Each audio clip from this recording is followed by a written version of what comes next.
An Azeroth Revamp may be coming, and I think Blizzard is playing the long game here. Hello everybody, I am Jmulls of Jmulls Gaming. And the old world of Azeroth is rather old at this point, dating back to the Cataclysm expansion from 2010. That's a while ago. And with the assets and the story and just the overall vibe being deeply rooted in Cataclysm, it doesn't hold up in the modern day of World of Warcraft. And this isn't some new concept or anything like that. This has been a discussion raging in the Warcraft community for a while at this point, but I wanted to give my own 2 cents on this topic, seeing that I've recently come back to Warcraft. And if you've been playing the game, Blizzard's new direction for this game is readily apparent, and I think they are playing the long game here. And what do I mean by that? For a while now, we have, and by we I mean data miners, have found data mined assets for a lot of things that could apply to the old world of Azeroth, Eastern Kingdoms, and Kalimdor. But this isn't a video just specifically talking about data mined content from over a year ago.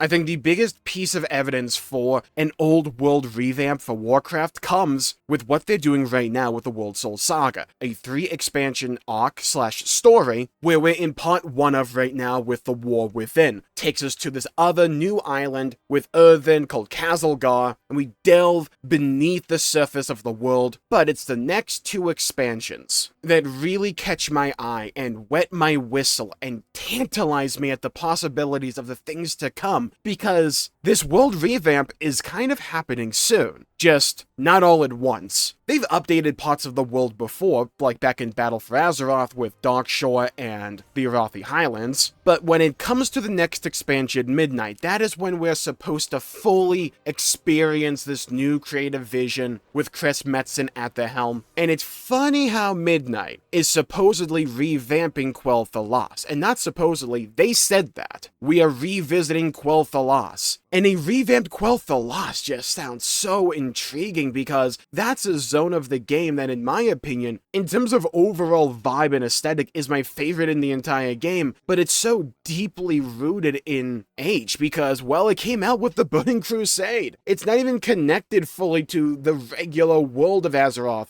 It's locked off with the Burning Crusade and instanced. But if it were to properly come online as this fully fleshed out region of the world with modern zone scale and design, with things like drive or even things like dragon riding, can you imagine the sense of scale it could all have? How beautiful places like Silvermoon or even the Isle of Quel'Danas could look like with more modern assets and modern zone scale and design. There's so much potential there to take one of the most iconic corners of Azeroth and give it the love and time and care that it deserves. And I think it is massively important. When you look at the most played races in World of Warcraft, elves are at the top. It's Blood Elves at number 1, then it goes Night Elf, Human, Orc, and then Void Elf. And Void Elves are pretty much just, well, Blood Elves that listen to emo rock a bit too much. I like them, but they make up a substantial segment of the player base. So in my opinion, taking the time and care and attention to focus in on Quel'Thalas, that home area for these elves and all of these players, is really dang important for the state of the game. When they announced Midnight and Chris Metzen was on the BlizzCon stage, he talked about reuniting the scattered elven clans and peoples. To me, that sounds as if you're going to make Quel'Thalas, I don't want to say faction neutral, but finding a way to give the Void Elves a home there, so they're not just on some space rock you have to go through a portal in Stormwind for.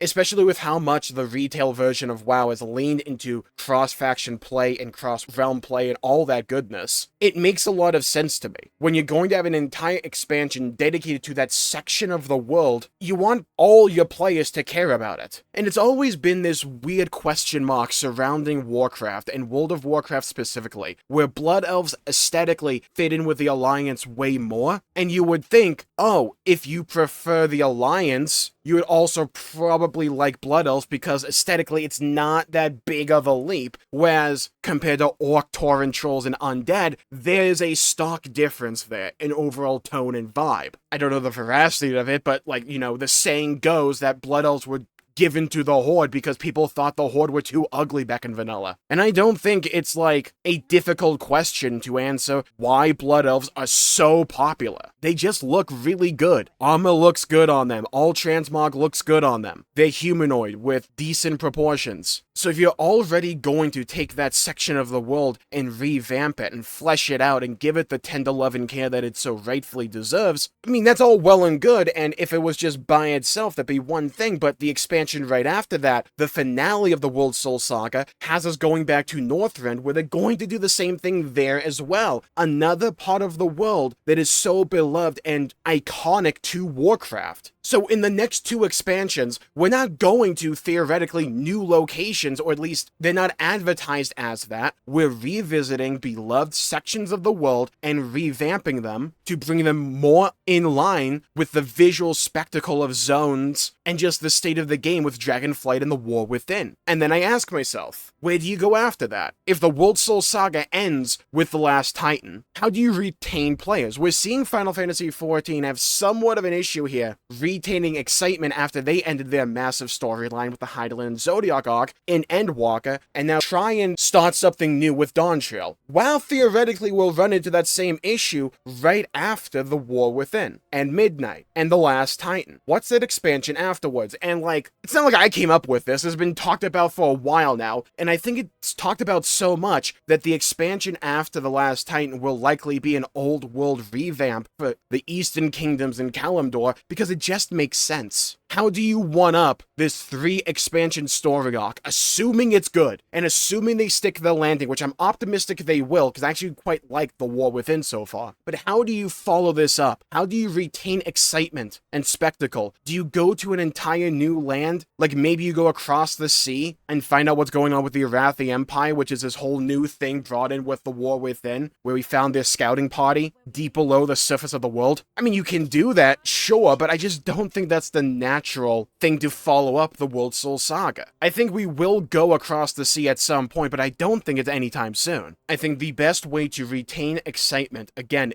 assuming they stick the landing here, the best way to retain excitement for Warcraft and the story and the world overall is not to do something new after the World Soul Saga. It's to go back to basics and ground yourself in the old world with the Eastern Kingdoms and Kalimdor, to take the lessons that you learned from rebuilding Quel'Thalas and Northrend and apply them to these sections of the world that so many people care about so much. And we've been seeing them over the years slowly lay the groundwork for this revamp. They already revamped the Arathi Highlands and Darkshore, like I said, back in Battle for Azeroth, and while that's been a few years, those assets still largely hold up. In The War Within, we deal with the Earthen, which are like, well, dwarves without flesh. But aesthetically, they still, especially in terms of architecture, really resemble dwarves. So you could take a lot of those assets from Khazal-Gar and just slightly modify them, and they probably work, for the most part, for a lot of your other dwarven stuff. Over the last few expansions, we've seen them update a lot of the character models for these races that populate the old world of Azeroth. People like the Centaur, the Tuskar being for Northrend, but still, the Kobold, among many others. We've been seeing them slowly update character models, monster models as well, and various details. Take Belemeth, the new city/village for the Night Elves located in the Dragon Isles, brought into the game with Dragonflight. That's pretty much a new asset smorgasbord for the Night Elves. And World of Warcraft has its roots in the RTS genre, where a human barrack looks like a human barrack, Night Elven buildings look like Night Elven buildings, and if you've played a bunch of World of Warcraft, you'll know they reuse assets a lot, especially in the old world, because it invokes that feeling of the Warcraft RTS games. Also, I imagine it's quite easy on the developers, but it's a strong visual identity. So it's not like you need to make 50,000 different dwarven buildings because you want each building to feel kind of unique or something like that. You can slightly modify them, but the basic building blocks for a lot of these race aesthetics don't need to deviate all that much. And I think places like Belemeth show what, like, new Night Elven settlements in an old world revamp of World of Warcraft could look like. We have Barrow-dens, we have new buildings, we have moonwells. More detail than ever before. Look at housing coming with Midnight, if not the pre-patch. what are the first 2 locations we're getting for housing? It may sound like a limitation, but to me it sounds like a test. We're getting Human and Orcish. Human being Elwyn Forest, Westfall, and Duskwood, that being like the zone location for Alliance housing, whereas the Horde are getting Durotar and Ajara. Human and Orc. Like, that is the root of Warcraft. Orcs and humans. And I think what these new housing zones are going to show us is like a sneak peek as to what these sections of the world will probably look like when we eventually get a world revamp for World of Warcraft. They're going slow and steady, and they're taking it piece by piece and making sure that they do it right. Because if people have feedback when it comes to player housing and how these zones look, I imagine they would take that into account for when they properly do a world revamp a couple expansions afterwards, assuming that the expansion after The Last Titan is the old world revamp. It gives them some time, it gives them some leeway. And then I imagine later on in Midnight we'll probably get housing in Quel'Tha Lost because, duh, that is going to be a highly requested location because people just love elves. And Midnight takes place in a revamped Quel'Tha Lost. It just makes sense. When you look at it logically, when you look at what they're doing with the game and have been doing with the game for a while now, I know people get jaded about World of Warcraft, and I understand that, but it feels like they're doing this right. They're taking their time, being slow and careful about it, and not rushing it. And then I imagine the expansion after they do a world revamp, we can then go across the sea to places like the Arathi Empire, something like that. But like with this pacing, again, if they stick the landing, I think they would be able to retain the hype and excitement surrounding the game with the end of the World Soul Saga, but retain that excitement going into a new storyline. They've been laying the foundation and the groundwork for this old world revamp for a while now. Some of those assets got data mined like a little over a year ago or so. I wouldn't be surprised if we see some of them in player housing, because one of the things they talked about in the post about player housing is they want all the different aesthetics in Warcraft to be represented there, like the different expansions and the different races. And that makes sense because while a lot of people may not go and do a role-playing event in the game, they still care about the story to some degree. They care about the class they play or the race they play, the faction they play. Why do you think so many people got so upset over the state of the story back in Battle for Azeroth and Shadowlands and Dragonflight? It's because people cared. And it's still an upward climb for Blizzard, but I think they're making it. And as someone who's played World of Warcraft for a lot of their life, I would be really excited to see what a new revamped Azeroth could look like that's not grounded in the story and the conditions of Cataclysm, given the proper time and care and attention that it needs to be fleshed out and expanded on. Whether that is just reusing the exact same world but swapping out the assets and undoing the Cataclysm stuff, or revamping the actual world to make it far more expansive and grandeur in scope and scale. And I think what we see out of Quel'Tha Lost and Northrend in Midnight and The Last Titan respectively will give us a good hint as to the direction they're probably going to go with this old school, old world revamp. And I've been binging Bellula videos for a while now with my return to World of Warcraft, and I thought he brought up a great point when he was talking about this exact topic, and that they don't have to give all of the old world all at once. They could give us sections and then over the course of the patch cycle, instead of giving us things like the Siren Isle or Undermined,